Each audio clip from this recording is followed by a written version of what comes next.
बजरंगबली।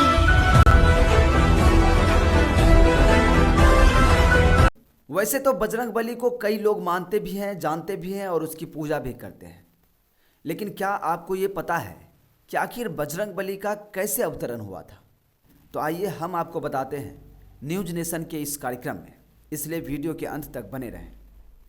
यह कथा है उस वीर बुद्धिमान और परम भक्त की जिनके नाम से ही भूत प्रेत भाग जाते हैं, संकटों का नाश होता है।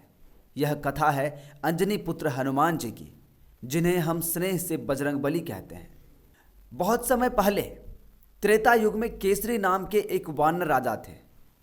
उनकी पत्नी थी देवी अंजना, जो एक अप्सरा थी और अपने पूर्व जन्म के श्राप के कारण पृथ्वी पर जन्मी थी। उन्होंने भगवान शिव की घोर तपस्या की ताकि उन्हें एक ऐसा पुत्र प्राप्त हो जो शिव का अंश हो। अंजना की तपस्या से प्रसन्न होकर भगवान शिव ने उन्हें वरदान दिया कि वे स्वयं उनके अंश रूप में पुत्र रूप में जन्म लेंगे। उसी समय अयोध्या में महाराज दशरथ ने पुत्रेष्टि यज्ञ किया और यज्ञ की खीर अग्निदेव के माध्यम से वनराज केसरी की पत्नी अंजना तक पहुंचाई। जैसे ही अंजना ने वह दिव्य खीर ग्रहण की, तभी उनके गर्भ में भगवान शिव के अंश का बीज पड़ा। समय आने पर अंजना ने एक तेजस्वी बालक को जन्म दिया, जिनका शरीर वानर के समान था, पर तेज ऐसा कि स्वयं देवता भी चकित रह जाए। इस दिव्य बालक का नाम रखा गया हनुमान, जिसका अर्थ होता है वह जो पवन के समान तेजस्वी है। क्योंकि उनका जन्म पवन देव की कृपा से हुआ था, इसलिए वे पवन पुत्र कहलाए। बाल्यकाल में हनुमान जी इतने शक्तिशाली थे कि एक बार उन्होंने सूरज को ही फल समझकर निगल लिया।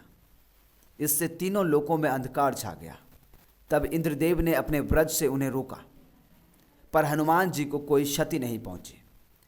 इस पर पवन देव क्रोधित हो गए और संसार से वायु हटा ली। तब सारे देवताओं ने मिलकर बाल हनुमान को अनेक वरदान दिए: अमरता, बल, बुद्धि, विद्या और अजेयता।